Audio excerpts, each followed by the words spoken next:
London clinic থেকে বড় ছেলে তারেক রহমানের বাসায় পৌঁছেছেন বিএনপি চেয়ারপারসন বেগম খালেদা জিয়া। স্থানীয় সময় রাত 9:30টায় তারেক রহমানের সঙ্গেই তার বাসায় পৌঁছান তিনি। এ নিয়ে 17 দিন লন্ডন ক্লিনিকে চিকিৎসার পর ছেলের বাসায় ফিরলেন বেগম খালেদা জিয়া। ব্যক্তিগত চিকিৎসক জানিয়েছেন, শারীরিক অবস্থার উন্নতি হওয়ায় হাসপাতাল থেকে ছাড়া পেলেন তিনি। লিভার প্রতিস্থাপনের সিদ্ধান্ত না হয় আপাতত বাসাতেই চিকিৎসকের তত্ত্বাবধানে থাকবেন সাবেক এই প্রধানমন্ত্রী। উন্নত চিকিৎসার জন্য 7 জানুয়ারি লন্ডন যান বিএনপি চেয়ারপারসন খালেদা জিয়া। সেখানে পৌঁছেই ভর্তি হন বিশেষায়িত হাসপাতাল লন্ডন ক্লিনিকে। চিকিৎসা চলে বিশেষজ্ঞ চিকিৎসকদের তত্ত্বাবধানে।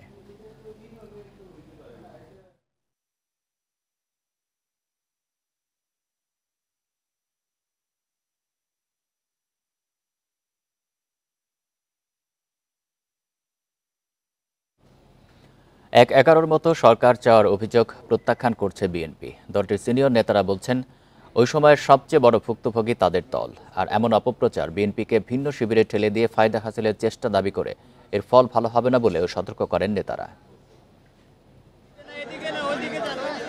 বিএনপি প্রতিষ্ঠাতা ও প্রয়াত রাষ্ট্রপতি জিয়াউর রহমানের ছোট ছেলে আরাফাত রহমান কোকোর মৃত্যুবার্ষিকী শুক্রবার। দিনটিতে সকালে বনানী কবরস্থানে শ্রদ্ধা জানাতে আসেন বিএনপি নেতা রুহুল কবির রিজভী। এ সময় সাংবাদিকদের তিনি বলেন, সরকারের ভেতর থেকে কেউ কেউ রাজনৈতিক দল গঠনের চিন্তা করছেন। অনন্তকাল সংস্কার চলবে, নির্বাচন হবে না, এমনটি হতে পারে না উল্লেখ করে অন্তর্বর্তী সরকারের সমালোচনা সহ্য করার মন মানসিকতা থাকতে হবে বলেও মন্তব্য তার। সরকারের ভেতর থেকে কেউ কেউ রাজনৈতিক দল গঠন করার চেষ্টা করছে, তাহলে তো সরকারের নিরপেক্ষতা নিয়ে জনগণ প্রশ্ন করতেই পারে, মানুষ প্রশ্ন করতেই পারে। অন্যান্য রাজনৈতিক দল যারা গণতন্ত্রের জন্য আন্দোলন করেছে তারা মনে করবে অন্তর্বর্তীকালীন সরকার কোনো ধরনের একটা মাস্টার প্ল্যানের মধ্যে অন্তর্ভুক্ত রয়েছে। পরে দলের পল্টন কার্যালয়ে আরাফাত রহমান কোকোর মৃত্যুবার্ষিকীর দোয়া মাহফিলে এ প্রসঙ্গে কথা বলেন বিএনপির স্থায়ী কমিটির সদস্য মির্জা আব্বাস। আরেকটি 1-11-র মতো সরকার গঠন প্রশ্নে বিএনপিকে জড়িয়ে অপপ্রচার চলছে। তবে পরিস্থিতির ভয়াবহ পরিণতির ভুক্তভোগী বিএনপি। কেউ বলছে বিএনপি নাকি অনলিবেন আনার পায়তারা করছে।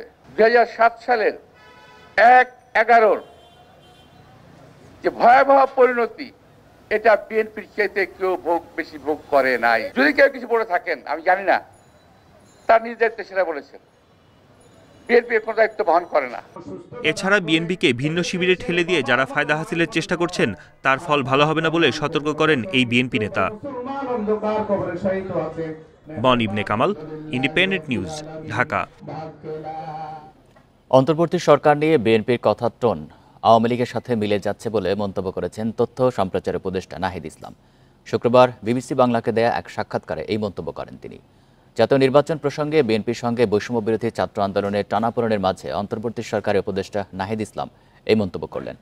বুধবার বিবিসি বাংলার সাথে সাক্ষাৎকারে বিএনপির অবস্থান নিয়ে দলটির মহাসচিব মির্জা ফখরুল ইসলাম আলমগীরের বক্তব্য নিয়ে আলোচনা শুরু হয়। মির্জা ফখরুল বলেন, বর্তমান সরকার নিরপেক্ষ থাকতে না পারলে নির্বাচন করতে নিরপেক্ষ সরকারের প্রয়োজন হবে। এছাড়া শিক্ষার্থীরা রাজনৈতিক দল গঠন করলে সরকার থেকে বেরিয়ে আসা উচিত। বিএনপি মহাসচিবের এমন বক্তব্য আবারও 1-11 সরকারের ইঙ্গিত বলে মন্তব্য করেছিলেন নাহিদ ইসলাম।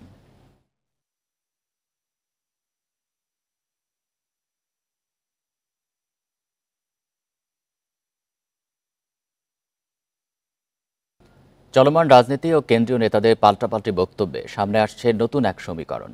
এ নিয়ে কথা বলতে বার্তাকক্ষ থেকে যোগ দিচ্ছেন সহকর্মী মাহমুদ শরীফ। শরীফ, বিএনপি এবং অন্তর্বর্তী সরকারের উপদেষ্টা এবং সমন্বয়কদের বক্তব্যে রাজনীতির মাঠ উত্তপ্ত হয়ে উঠেছে। এই অবস্থা কি হঠাৎ করেই নাকি এটি স্বাভাবিক?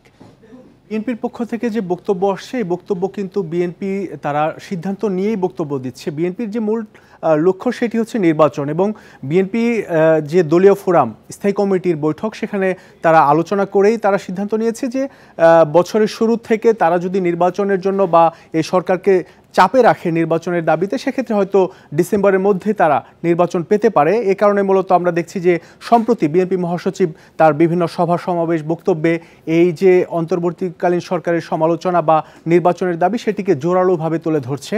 আমরা গত 2 দিন আগেও দেখলাম বিএনপি মহাসচিব অন্তর্বর্তীকালীন সরকারের যে সমালোচনা, সেখানে বলেছেন যে এই সরকার সব ক্ষেত্রে নিরপেক্ষ থাকতে পারছে না। এটি কিন্তু গত 6 মাসে এরকম বক্তব্য গত পরশুদিন এটি প্রথম ছিল বিএনপি মহাসচিবের, এবং এই বক্তব্যের পরপরই আমরা বিএনপির আরও বেশ কয়েকজন নেতার বক্তব্য দেখেছি। তাদের বক্তব্যের সুরও কিন্তু একই রকম।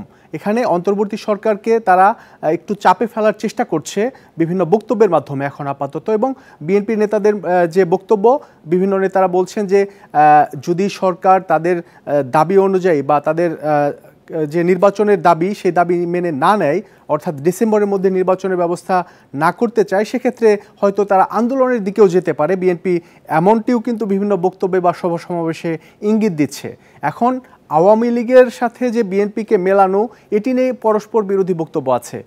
বিএনপি বলছে অন্তর্বর্তীকালীন সরকার বা একটি মহল বিএনপিকে আওয়ামী লীগের দিকে ঠেলে দিচ্ছে। আবার আমরা দেখলাম যে উপদেষ্টাও বললেন, নাহিদ ইসলাম বললেন, তিনিও কিন্তু বললেন যে বিএনপির বক্তব্য আওয়ামী লীগের সুর, একই সুরে তারা বক্তব্য দিচ্ছে। আসলে এই যে পরস্পর বিরোধী বক্তব্য, এটি রাজনীতির মাঠে খুবই স্বাভাবিক। এবং এই 6 মাস হতে চললো অন্তর্বর্তীকালীন সরকার শপথ নিয়েছে, দেশের দায়িত্ব নিয়েছে, এবং আমরা দেখতে পাচ্ছি যে জানুয়ারি থেকে, অর্থাৎ এই বছরের শুরু থেকেই এরকম পরস্পর বিরোধী বক্তব্য এটি কিন্তু অনেক বেড়ে গেছে। এবং আমরা দেখেছি যে কয়েকজন উপদেষ্টাও মির্জা ফখরুল ইসলাম আলমগীরের বক্তব্যের কঠোর সমালোচনাও করেছেন। এখানে অন্তর্বর্তীকালীন সরকারকে বিএনপি বিভিন্নভাবে চাপে ফেলে তারা ডিসেম্বরের মধ্যেই যাতে নির্বাচন দেয় সেজন্য তারা এরকম বক্তব্য দিচ্ছে। এবং বিএনপি বলছে যে যেহেতু 15 বছরেরও বেশি সময় দেশের মানুষ ভোট দিতে পারেনি, সে কারণেই তারা দ্রুত নির্বাচন চাইছে। গণতন্ত্র প্রতিষ্ঠায় তো সব পক্ষই একমত, তাহলে বৈষম্যবিরোধী ছাত্র আন্দোলন সহ বেশ কয়েকটি রাজনৈতিক দলের নেতাদের সঙ্গে নানা ইস্যুতেই বিএনপির দ্বিমত হচ্ছে, এটি কেন হচ্ছে? দেখুন, রাজনৈতিক দল গঠনের ক্ষেত্রে এখানে বিএনপি কিন্তু স্পষ্ট বক্তব্য দিয়েছে, তারা যদি রাজনীতি করতে চায় তাহলে সরকার থেকে বেরিয়ে এসে তারা রাজনীতি করুক। এখানে বিএনপির অভিযোগ, তারা সরকারের ছাত্র প্রতিনিধি যারা আছেন তারা একদিকে সরকারে আছেন, আরেকদিকে রাজনৈতিক দল গঠনে পেছন থেকে ইন্ধন দিচ্ছেন। বিএনপি এটি পছন্দ করছে না এবং বিএনপি চাইছে যদি তারা রাজনীতিতে আসতে চায় তাহলে প্রকাশ্যে সরকার থেকে বেরিয়ে এসে ঘোষণা দিয়ে রাজনীতিতে নামুক। এক্ষেত্রে বিএনপি তাদেরকে স্বাগত জানাবে, এটি বিএনপির বক্তব্য। এবং এখানে আমরা যে বিষয়টি দেখেছি যে ছাত্রদের পক্ষ থেকে একটি দল ঘোষণার আলোচনা গত বেশ কিছুদিন যাবতই হচ্ছে এবং ধারণা করা হচ্ছে এটি ফেব্রুয়ারির 15 তারিখের দিকে একটি দলের ঘোষণা আসতে পারে। এখানে আসলে ছাত্রদের মধ্য থেকে কারা কারা থাকবে এই বিষয়টি কিন্তু এখনও চূড়ান্ত না। এবং উপদেষ্টা পরিষদে যেসব ছাত্র প্রতিনিধি আছে তারাই দলে যুক্ত হবেন কিনা এটিও কিন্তু এখনও স্পষ্ট না। যদিও আমরা এখানে দেখছি যে বিভিন্ন ব্যানারে এই রাজনৈতিক দল গঠনের যে চেষ্টা বা উদ্যোগ এটি আমরা দেখতে পাচ্ছি। এখানে বিষয়টা হচ্ছে যে নির্বাচনকে সামনে রেখে আমরা বিভিন্ন সময় কিন্তু দেখে থাকি যখন পালাবদল হয় বা এরকম অন্তর্বর্তীকালীন সরকার বলি বা তত্ত্বাবধায়ক সরকার বলি, তখন কিন্তু নতুন রাজনৈতিক দল গঠন বা কোনো রাজনৈতিক নতুন মোর্চা গঠন হয়, এটি স্বাভাবিক এবং বিএনপি এরকম প্রক্রিয়াকে খুবই স্বাভাবিক হিসেবেই দেখছে। বার্তাকক্ষ থেকে জানাচ্ছেন সহকর্মী মাহমুদ শরীফ। সম্প্রতি কয়েকটি পণ্যে ভ্যাট বাড়ানোর পর সমালোচনার মুখে তা কমিয়ে আনে সরকার। দেশের বিভিন্ন অঞ্চলের ব্যবসায়ীরা বলছেন যারা ভ্যাট দিচ্ছেন তাদের ভ্যাট না বাড়িয়ে এর আওতা বাড়াতে হবে সরকারকে।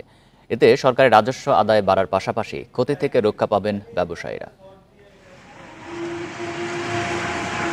সিলেটে রেস্টুরেন্ট, পোশাক, মিষ্টি সহ বিভিন্ন প্রতিষ্ঠান মিলে বাণিজ্যিক প্রতিষ্ঠান রয়েছে লক্ষাধিক। এর মধ্যে ভ্যাটের আওতায় আছে অর্ধেক প্রতিষ্ঠান। তবে কিছু পণ্যের ভ্যাট পুনঃনির্ধারণে প্রভাব পড়বে প্রতিষ্ঠানগুলোতে। অনেক প্রতিষ্ঠানে তুলনামূলক কমছে বিক্রি। এতে ব্যবসায়ীদের ক্ষতির পাশাপাশি সরকার হারাবে বিপুল রাজস্ব। আমরা তো মনে করেন যে কোনো জিনিস বাড়াতে হলো একটু পরিকল্পনা নিয়ে বাড়াতে হয়, হুট করে বাড়াইয়া দিলাম, পরে আমাদের ব্যবসার দোষ নেমে গেল। রাজশাহীতে ৮০,০০০ বাণিজ্যিক প্রতিষ্ঠান থাকলেও ভ্যাট প্রদান করেন মাত্র ৩৪,০০০ প্রতিষ্ঠান। ব্যবসায়ী নেতারা বলছেন অর্ধেকের বেশি বাণিজ্যিক প্রতিষ্ঠান ভ্যাট না দিয়েই ব্যবসা করে যাচ্ছে, অথচ যারা ভ্যাট দিচ্ছে শুধু তাদের উপর চাপ বাড়ছে। সব মিলিয়ে 500 রেস্টুরেন্ট হবে, কিন্তু আমরা নিয়ম নীতি মেনে, আমি যতদূর আমার জানি যে ভ্যাট ট্যাক্স দিয়ে আমার রেস্তোরাঁ সেক্টর ১০০টার মতন প্রতিষ্ঠান এগুলো ভ্যাট ট্যাক্স দিচ্ছে। চট্টগ্রামে ১ লাখের বেশি প্রতিষ্ঠানের সক্ষমতা থাকলেও ভ্যাট প্রদান করে সর্বোচ্চ ৫০,০০০।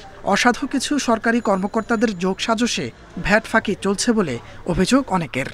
সবগুলি ব্যবসা প্রতিষ্ঠান, দোকান যাই আছে তাদেরকে ভ্যাটের আওতায় নিয়ে আসা এবং একই সাথে তারা জনগণের কাছ থেকে যে ভ্যাটটা আদায় করছে সেটার এসিআর মেশিন ব্যবহারের মাধ্যমে সেটা নিশ্চিত করা। সরকারি হিসেবে গত জুলাইয়ে ১,২২৭ কোটি টাকা ভ্যাট আদায়ের লক্ষ্যমাত্রা থাকলেও আদায় হয়েছে ১,০৬০ কোটি টাকা। আগস্ট ও সেপ্টেম্বরে লক্ষ্যমাত্রার কম ভ্যাট আদায় হয়। সরকারের রাজস্ব বাড়াতে ভ্যাট না বাড়িয়ে এর আওতা বৃদ্ধি ও স্বচ্ছতা আনার দাবি সংশ্লিষ্টদের।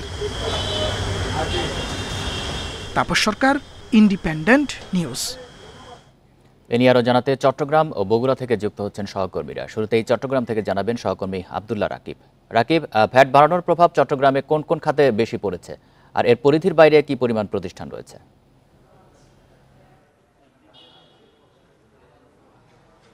পরিধির মধ্যে আসলে ভ্যাটের আওতায় প্রায় 50,000-এর মতো প্রতিষ্ঠান বা ব্যবসায়ী রয়েছে। তবে ভ্যাটের যে সীমা সেটি আসলে ভ্যাট কর্মকর্তারা বলছেন সেটি প্রায় 1 লাখের কাছাকাছি, কিন্তু সবাই আসলে ভ্যাটের আওতায় আসছে না। ফলে তারা যে প্রতি বছর যে লক্ষ্যমাত্রা থাকে, অর্থাৎ প্রত্যেক আর্থিক বছর যে তাদের লক্ষ্যমাত্রা থাকে সেটি আসলে অর্জিত হয় না, এবং যারা ভ্যাটের আওতায় রয়েছেন, যারা ভ্যাট নিবন্ধন করেছেন, তাদেরও অনেকে আসলে নিয়মিত ভ্যাট পরিশোধ করছেন না। আমরা দেখেছি ভ্যাটের যে বাড়ানোর পরে সেটি বিশেষ করে দ্রব্যমূল্য, অর্থাৎ যেটি আসলে নিত্যপণ্য ব্যবহারের যে প্যাকেটজাত দ্রব্যপণ্যগুলো আছে সেগুলোতে আসলে ভ্যাটের আকার বেড়েছে, এবং ইতিমধ্যে খুচরা ব্যবসায়ীরা সেটি আসলে 1 থেকে 2 টাকা করে প্রতি পণ্যে আসলে বাড়িয়ে নিচ্ছেন, এবং তারা বলছেন যে তারা যে কাঙ্ক্ষিত যে সরবরাহ প্রতিষ্ঠানগুলো থেকে সেটিও পাচ্ছেন না, এবং প্রতিষ্ঠানগুলো থেকেও বলা হচ্ছে যে দামের একটি পরিবর্তন আসবে শীঘ্রই, সেটির আগে আসলে দাম বাড়তি নেওয়া হচ্ছে। আরেকটি বিষয় যেটি বলা হচ্ছে যে ভ্যাটের পরিধি বাড়ানোর জন্য আসলে এখানকার ভ্যাট কর্মকর্তারা যেটি আগেই ইলেকট্রনিক ফান্ড ট্রান্সফার অর্থাৎ ইএফডি যেটি করা হয়েছিল, সেই মেশিন স্থাপনগুলোতে আসলে চট্টগ্রামের ব্যবসায়ীতে বিশেষ করে বড় বড় যে বিপণী বুথেনগুলো রয়েছে চট্টগ্রামে, সেখানে আসলে ব্যবসায়ী নেতাদের বা ব্যবসায়ী সমিতিগুলোর কিছুটা অনীহা রয়েছে।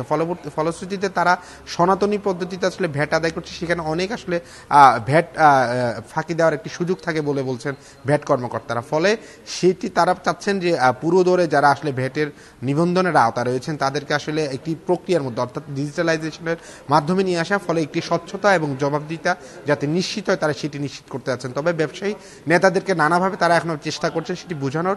তবে এবং আরেকটি বিষয় যেটি ক্রেতাদের সাথেও ক্রেতাদের মধ্যে আসলে ভ্যাট প্রদানে বা ভ্যাট আদায় করছেন সেটির আসলে তারা খুব বেশি সচেতন নয়, ফলে অনেকে আসলে ভ্যাট নিলেও সেটি আসলে পরিশোধ করছে কিনা সেটি জানছেন না। ফলে ভ্যাট কর্মকর্তাদের আরও বেশি তৎপর হওয়ার কথা বলেছেন তারা।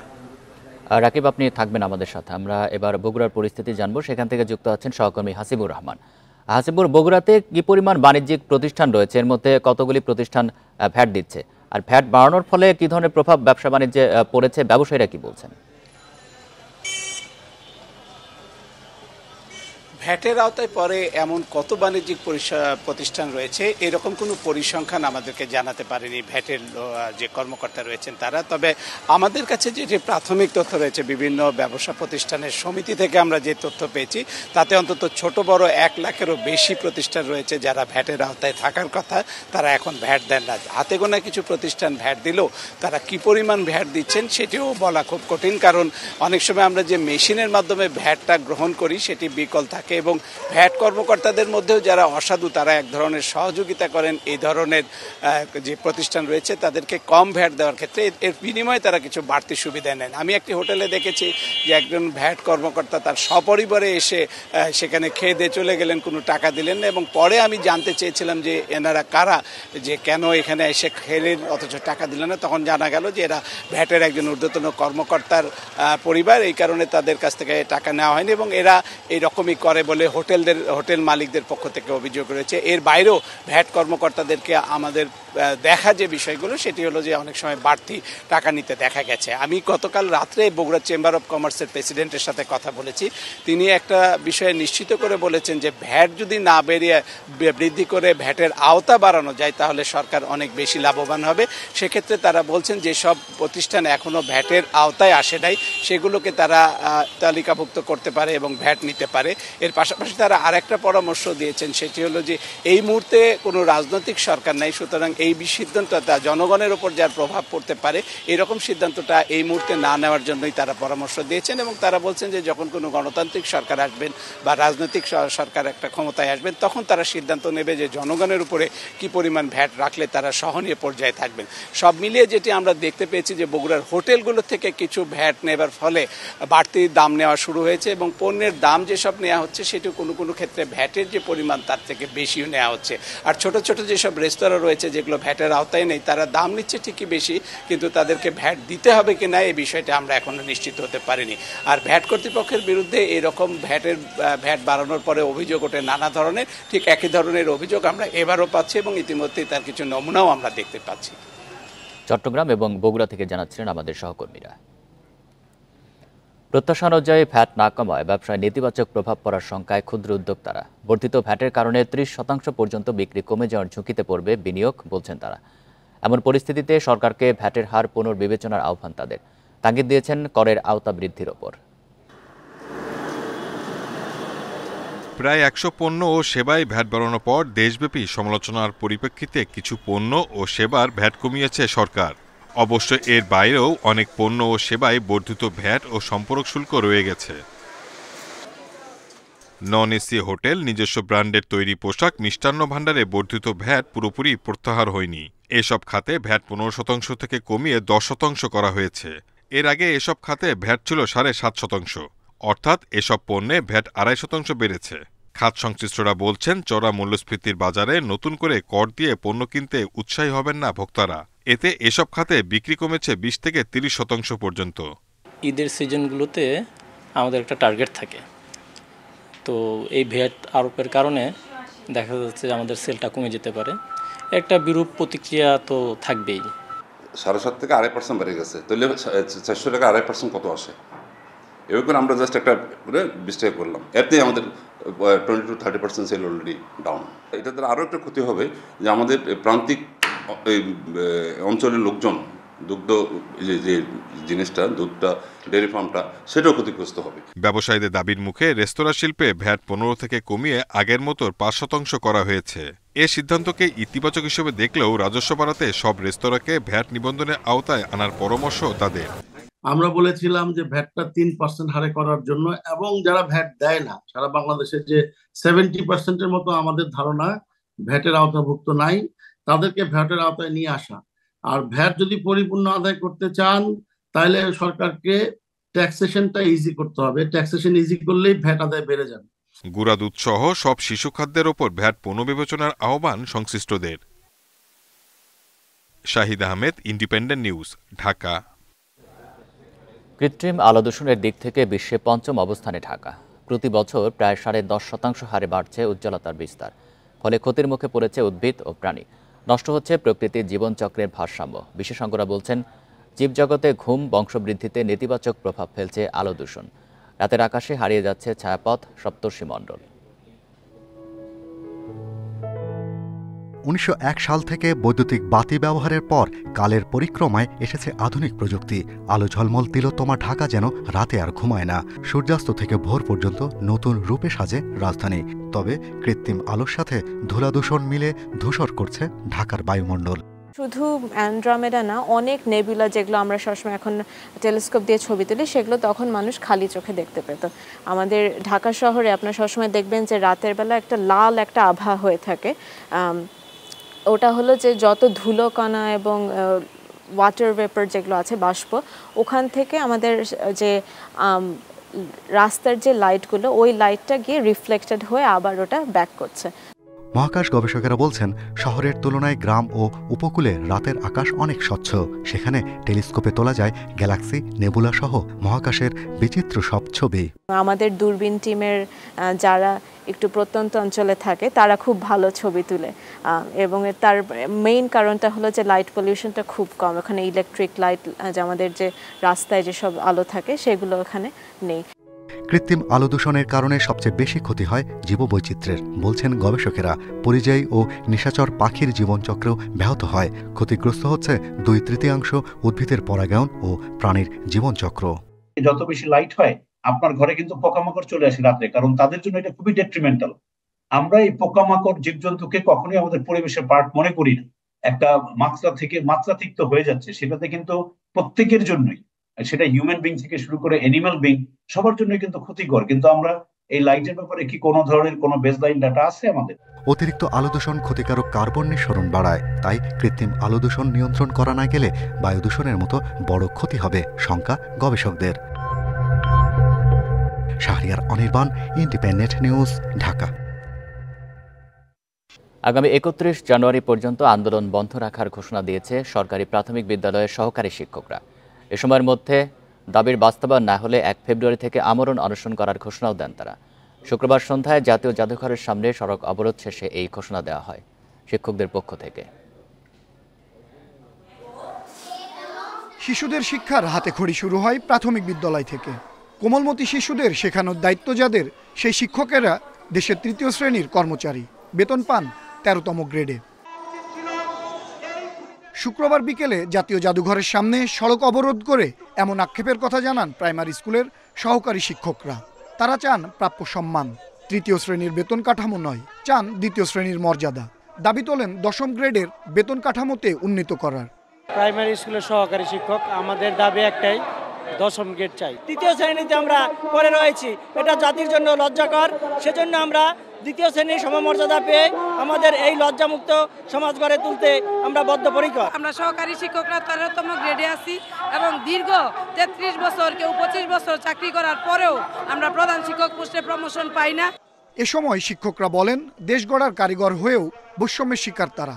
বলেন ৩১ তারিখে কনসালটেশন কমিটির একটি মিটিংয়ে যদি তাদের দাবির বাস্তবায়ন না হয়, তাহলে ১ ফেব্রুয়ারি থেকে আমরণ অনশনে যাবেন তারা। শিক্ষক সমাজের যে স্রোত, এটি আমরা আপাতত বালি এবং বেড়িবাঁধ দিয়ে ৩১ তারিখ পর্যন্ত রাখলাম।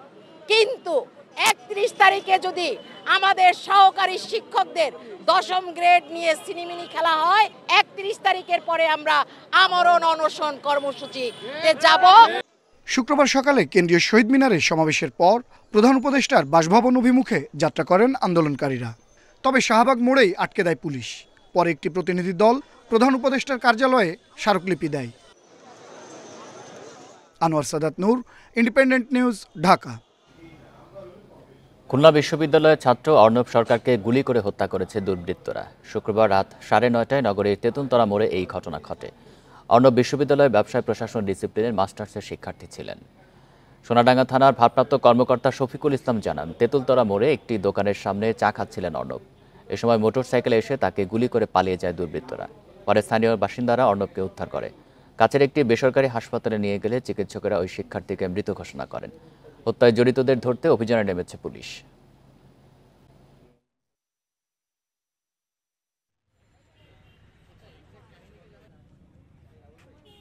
যে আমরা শুনেছি যে এখানে একজনকে গুলি করে মেরে ফেলেছে, সেই সংবাদের ভিত্তিতে আমাদের পুলিশের টিম এসেছে এবং ডিবি টিম এসেছে।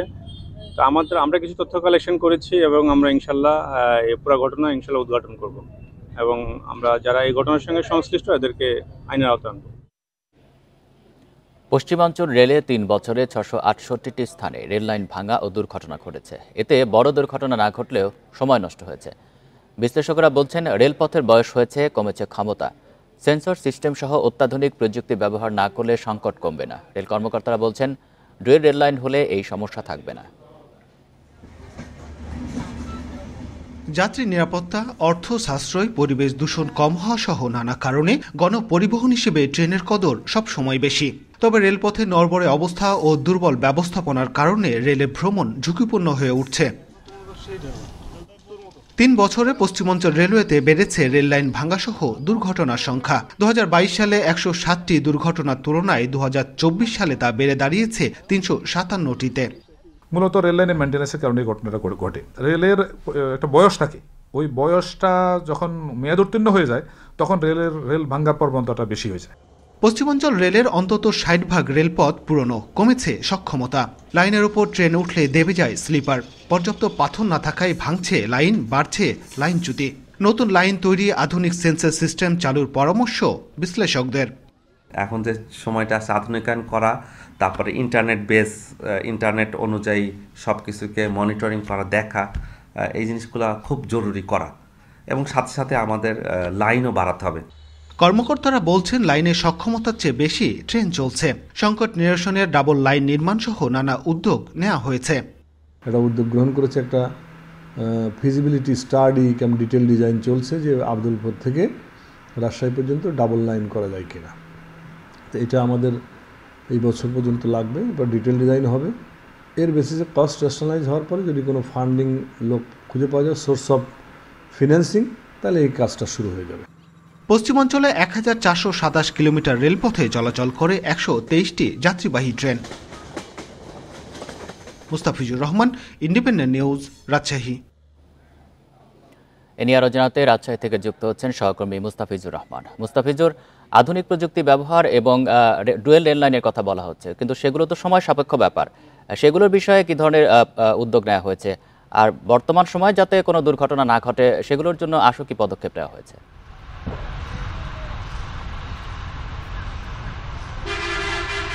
দেখুন, রাজশাহী অর্থাৎ রেলের দুটি বিভাগ রয়েছে, অর্থাৎ পশ্চিমাঞ্চল এবং পূর্বাঞ্চল। পশ্চিমাঞ্চল যেটি বলা হয়ে থাকে সেটি মূলত উত্তরাঞ্চল যে জোনটি সেটিকে পশ্চিমাঞ্চল জোনের মধ্যে রয়েছে, এবং এখানে যে রেল ট্র্যাকগুলো রয়েছে অর্থাৎ রেল লাইন যেগুলো রয়েছে এগুলো কোনোটি স্বাধীনতার পূর্ববর্তী লাইনও কিন্তু এখানে রয়েছে বা তারও পুরনো কিন্তু রেল লাইন এখানে রয়েছে, যার ফলে এখানে রেল সংশ্লিষ্ট যারা বিশ্লেষকরা রয়েছেন তারা কিন্তু বলছেন রেল লাইনে একটি নির্দিষ্ট কার্যক্ষমতা রয়েছে, সেই সময়টি যদি অতিবাহিত হয়ে যায় তারপরে কিন্তু ক্রমেই রেল লাইনের ধারণ ক্ষমতা কার্যক্ষমতা কমতে থাকে, এবং এরপরেই কিন্তু যে তীব্র তাপদাহ অথবা শীতে কারণে রেল লাইন বেঁকে যাচ্ছে, কোথাও চির ধরছে, ফাটল ধরছে অথবা লাইনচ্যুতর মতো ঘটনা ঘটছে, এই ধরনের কারণেই কিন্তু ঘটছে। এবং রেল সংশ্লিষ্টরা বলছেন যে যদিও এখানে তাদের বেশ কিছু সীমাবদ্ধতা রয়েছে, যার ফলে তারা কিন্তু চাইলেই রাতারাতি এই রেল ট্র্যাকগুলো পরিবর্তন করতে পারছেন না।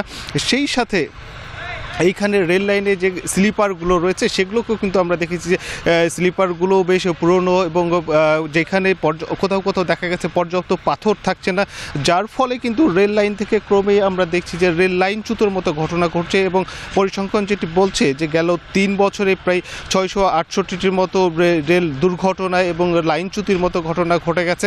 এবং এখানে সংশ্লিষ্টরা বলছিলেন যে এখানে রাজশাহী থেকে এবং আব্দুলপুর স্টেশন পর্যন্ত ডুয়েল লাইন না হওয়া পর্যন্ত কিন্তু এই সমস্যার যে সমাধান হওয়া খুব একটা তারা সমস্যার যে সমাধান সেটি কিন্তু দেখছেন না, এবং তারা বলছিলেন যে এখানে আধুনিকায়নের বিকল্প নেই, অর্থাৎ রেল ট্র্যাকে যে আধুনিক সিস্টেমগুলো এখানে আমরা দেখছি যে রেল লাইন পরিচর্যার জন্য ম্যানুয়ালি পদ্ধতিতে করা হয়ে থাকে, কিন্তু এটি যদি আধুনিকায়ন করা না হয়ে থাকে, স্ক্যানিং মেশিন দ্বারা যদি প্রতিনিয়ত রেল লাইনগুলো স্ক্যান করা না হয়ে থাকে, তাহলে কিন্তু এই ধরনের দুর্ঘটনা থেকে পরিত্রাণ পাওয়ার খুব একটা সুযোগ নেই। তবে এখানে রেল কর্তৃপক্ষরা যারা বলছিলেন তারা মন্ত্রণালয়ে তাদের যে প্রপোজাল সেই প্রস্তাবনা সেটি তারা পেশ করেছেন, এবং সেটি মন্ত্রণালয়ে যাচাই বাছাই হচ্ছে, এবং এটি যদি তাদের যে প্রস্তাবনা পাঠিয়েছেন সেটি যদি পাশ হয় তাহলে কিন্তু এই থেকে এই যে ক্রমান্বয়ে দুর্ঘটনার ঘটনা বাড়ছে সেখান থেকে হয়তো তারা পরিত্রাণ পেতে পারে, এটি কিন্তু রেল কর্মকর্তারা বলছিলেন। এই ছিল রাজশাহী থেকে সর্বশেষ। রাজশাহী থেকে জানাচ্ছেন সহকর্মী মুস্তাফিজুর রহমান। ঘন কুয়াশা ও হিমের বাতাসে সারা দেশে বেড়েছে শীতের তীব্রতা। সকাল 6টা পর্যন্ত দেশের সর্বনিম্ন তাপমাত্রা রেকর্ড করা হয়েছে দিনাজপুরে 9.6 ডিগ্রি সেলসিয়াস।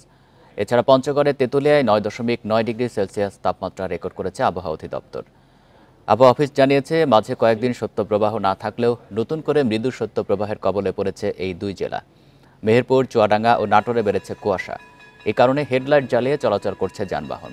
এছাড়াও মৃদু বাতাসে ভোগান্তিতে শ্রমজীবী মানুষ। হিমেল বাতাসের কারণে ব্যাহত হচ্ছে কৃষিকাজ। শীতজনিত রোগে আক্রান্ত হয়ে হাসপাতালে আসছে শিশু ও বয়স্করা। এদিকে ঘন কুয়াশার কারণে আরিচা, কাজিরহাট 9 ঘন্টা ও পাটুরিয়া, দৌলতদিয়া নৌরুটে 4 ঘন্টা ফেরি চলাচল বন্ধ ছিল।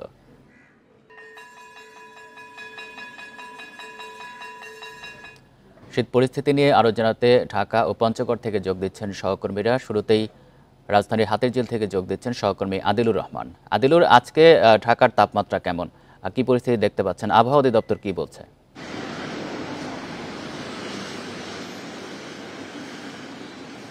দেখুন, আবহাওয়া অফিস আসলে যেটি আগে থেকে পূর্বাভাস দিয়েছিল যে এই মাসের শেষের দিকে একটি বড় ধরনের শৈত্যপ্রবাহের একটি আশঙ্কা আবহাওয়া অফিস করেছিল, কিন্তু সেই বড় ধরনের শৈত্যপ্রবাহের কবলে আসলে সারা দেশ পড়েনি, যেটি আসলে বলছিলেন। এবং আবহাওয়া অফিসও যেটি আসলে আমাদেরকে জানিয়েছে যে আজকে দুটি জেলায় শৈত্যপ্রবাহ রয়েছে, একটি হচ্ছে পঞ্চগড় এবং আরেকটি হচ্ছে দিনাজপুরে। এছাড়া ঢাকায় আজকে তাপমাত্রা গতকালকে থেকে বেড়েছে। গতকালকে যেখানে আসলে 14 ডিগ্রি সেলসিয়াস ছিল সেখানে আজকে তাপমাত্রা রয়েছে 15.4 ডিগ্রি সেলসিয়াস। আবহাওয়া অফিস যেটি আসলে বলছে যে আগামীকাল এই তাপমাত্রা একই রকম আসলে থাকতে পারে, অর্থাৎ আগামী 2-3 দিন তাপমাত্রা কম থাকতে পারে। এরপরে জানুয়ারির শেষের দিকে তাপমাত্রা আবারও বেড়ে যাবে। আমরা আবহাওয়া অফিসের কাছে জানতে চেয়েছিলাম যে বড় ধরনের কোনো শৈত্যপ্রবাহ বা তাপমাত্রা অনেক কমে যাওয়ার কোনো সম্ভাবনা আছে কিনা। তো আবহাওয়া অফিস যেটি আসলে বলছে যে বড় ধরনের কোনো শৈত্যপ্রবাহের সংখ্যা তারা আসলে দেখছেন না। তারা যেটি আসলে বলছেন যে এই তাপমাত্রা যেটি এখন আছে এর থেকে কয়েকদিনের মধ্যে তাপমাত্রা আসলে আরও বাড়তে পারে। আর আজকে রাজধানীর তাপমাত্রা যেহেতু আসলে 15.4 ডিগ্রি সেলসিয়াস, সকালে কিছুটা একদম সূর্যের দেখা ছিল না, কিন্তু বেলা বাড়ার সঙ্গে সঙ্গে আমরা দেখতে পাচ্ছি যে সূর্যের দেখা মিলেছে, সূর্য উঠেছে এবং তবে রাজধানীতে বাতাস আছে, বাতাসের কারণে কিছুটা আসলে শীত অনুভূত হচ্ছে। এবং আবহাওয়া অফিসের কাছে জানতে চেয়েছিলাম যে রাজধানীতে তাপমাত্রা আসলে আর কমে যাবে কিনা। তার কারণ হচ্ছে কিছুদিন আগে অর্থাৎ এই মাসের শুরুর দিকে আবহাওয়া অফিসের একটা বলেছিল যে তাপমাত্রা রাজধানীর তাপমাত্রা 10 ডিগ্রি সেলসিয়াস বা এর কাছাকাছি হতে পারে। তবে এই এখনকার যে পরিস্থিতি তাতে আসলে তাপমাত্রা 10 ডিগ্রি রাজধানীতে নেমে যাওয়ার কোনো সম্ভাবনা আবহাওয়া অফিস দেখছে না। এবং ফেব্রুয়ারির যে তাপমাত্রাটি, সেই ফেব্রুয়ারির তাপমাত্রাটি কেমন থাকতে পারে সেটি নিয়ে আমরা আবহাওয়া অফিসের কাছে জানতে চেয়েছিলাম। আবহাওয়া অফিস যেটি আসলে বলছে যে হয়তোবা এই মাসের শেষের দিকে তারা ফেব্রুয়ারির আবহাওয়া পরিস্থিতিটা সম্পর্কে বলতে পারবে। অর্থাৎ সব মিলিয়ে যেটি আসলে বলা যায় যে সূর্যের দেখা মিলেছে, সূর্য উঠেছে, এ কারণে শীত অনেকটাই কম অনুভূত হচ্ছে। সাধারণ মানুষ যারা আছেন তারা স্বস্তি নিয়েই কাজে বের হতে পারছেন। তো আমার কাছে আবহাওয়া পরিস্থিতি এটি ছিল এখনকার সময়। আদিল, আপনি থাকবেন আমাদের সাথে। আমরা এবার পঞ্চগড়ের পরিস্থিতি জানবো, সেখান থেকে যুক্ত আছেন সহকর্মী শফিকুল আলম। শফিকুল, পঞ্চগড়ে তো আজকে দ্বিতীয় সর্বনিম্ন তাপমাত্রা, কি পরিস্থিতি দেখতে পাচ্ছেন? কুয়াশা কেমন, আর কৃষিক্ষেত্রে কোনো প্রভাব পড়েছে কিনা, সেই সাথে রোগ ব্যাধি বেড়েছে কিনা সেটাও জানাবেন।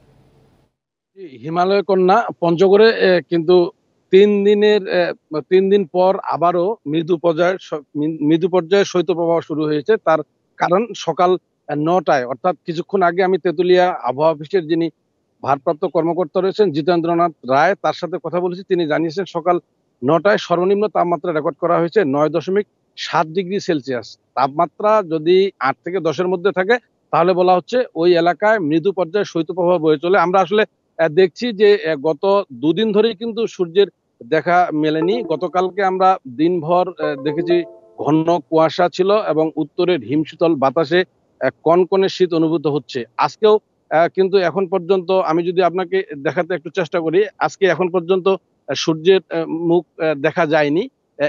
সকাল 8টার দিকে একবার সূর্য উঁকি দিয়েছিল, কিন্তু সেভাবে উত্তাপ ছড়াতে পারেনি। এখন গোটা এলাকা কিন্তু ঘন কুয়াশায় ঢেকে রয়েছে। আমরা আসলে প্রতি বছর দেখি যে এই শীতের সময় কিন্তু যারা খেটে খাওয়া মানুষ, দিনমজুর শ্রেণীর মানুষ, যারা কৃষি শ্রমিক, পাথর শ্রমিক, বালু শ্রমিক, চা শ্রমিক, যারা আসলে খেটে খাওয়া মানুষ, তাদের সীমাহীন দুর্ভোগ আমরা প্রতি বছর দেখতে পাই। এবারও আমরা তাই দেখতে পাচ্ছি। পঞ্চগড়ের 20,000-এর মতো পাথর শ্রমিক আর বালু শ্রমিক রয়েছে। তারা আসলে সকাল বেলায় কিন্তু হাঁটু জলে নেমে তারা পাথর এবং বালু সংগ্রহ করে। এর বাইরে শ্রমজীবী মানুষ যারা রয়েছেন তাদের কিন্তু আসলে প্রতি বছরের মতো এবারও আমরা সীমাহীন দুর্ভোগ দেখতে পাচ্ছি। এই ছিল শীত পরিস্থিতি নিয়ে সর্বশেষ। ঢাকা এবং পঞ্চগড় থেকে জানাচ্ছিলেন আমাদের সহকর্মীরা। পানির স্তর, আসা যাওয়ার পথ ও আবহাওয়া অনুকূলে থাকায় মৌলভীবাজারে বাইক্কাবিলে বেড়েছে জলচর পাখির সংখ্যা। বেসরকারি গবেষণা সংস্থার তথ্য মতে গত 2 বছরের চেয়ে এবছর 3000-এর বেশি পাখি এসেছে। তবে শিকারীদের দৌরাত্ম্য, জলজ উদ্ভিদের সংকট ও অনিয়ন্ত্রিত দর্শনার্থীর কারণে হুমকির মুখে পাখিরা, বলছেন বিশেষজ্ঞরা। মৌলভীবাজারের শ্রীমঙ্গলের 3টি বিলের সমন্বয়ে বিস্তৃত হাইলহাওরের বাইক্কা বিল হাজারো পাখির কিচিরমিচির ও উড়ে বেড়ানো বাইক্কা বিলের বিশেষ বৈশিষ্ট্য। এই বিলে 59% পাখি পরিযায়ী, যা দেখা যায় শীতে। বন জঙ্গল দেখলাম, পাখিদের কিচিরমিচির শুনলাম, আর আমি অনেক আনন্দ পেয়েছি। বিভিন্ন ধরনের পাখি দেখলাম, হাঁস দেখলাম, সবার নাম আমার জানা নাই, বাট যতটুকু দেখেছি অনেক ভালো লাগতেছে। সম্প্রতি বাইক্কা বিলে শীতকালীন জলচর পাখির শুমারি চালায় বাংলাদেশ বার্ড ক্লাব ও ওয়াইল্ড লাইফ কনজারভেশন সোসাইটি। সেখানে 38 প্রজাতির 7870 জলচর পাখির দেখা পান তারা। গত বছর একই সময় দেখা মিলেছিল 33 প্রজাতির 4615 জলচর পাখি। তবে দর্শনার্থীদের অবাধ চলাচলে পাখিদের নিরাপদ বিচরণে ব্যাঘাত ঘটছে। সাইবেরিয়া থেকে এখানে পাখি আসে, তো তাদের সংরক্ষণের জন্য বা তাদের একটা অভয়ারণ্য তৈরি করার জন্য আমাদের নিজেদের মধ্যে সচেতনতা তৈরি করা উচিত। আমাদের শান্তিপূর্ণভাবে এই পরিবেশটাকে এনজয় করা উচিত, পাখিদেরকে কোনোভাবে ডিস্টার্ব করা উচিত না। পরিযায়ী পাখির সংখ্যা নির্ভর করে পানির স্তর, আগের মৌসুমের পরিস্থিতি এবং যাতায়াতের পথের উপর। বিশেষজ্ঞরা বলছেন পাখিদের নিরিবিলি পরিবেশ নিশ্চিতে কার্যকর উদ্যোগ জরুরি। বিলে প্রায় 58% পরিযায়ী পাখি এসেছে, দেশি পাখিও রয়েছে। গত বছরের চেয়ে পাখির সংখ্যা ভালো, তবে বিলে দর্শনার্থী নিয়ন্ত্রণ করা জরুরি। অতিরিক্ত মানুষের কারণে পাখির আবাসস্থল হুমকিতে পড়েছে।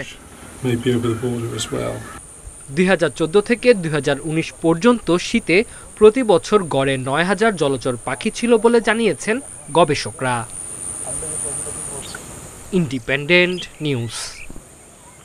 এই ছিল এখনকার সংবাদে। ইন্ডিপেন্ডেন্ট টেলিভিশনের সব খবরের আর বিস্তারিত জানতে চোখ রাখুন ফেসবুক, এক্স এবং ইউটিউবে। ধন্যবাদ সবাইকে।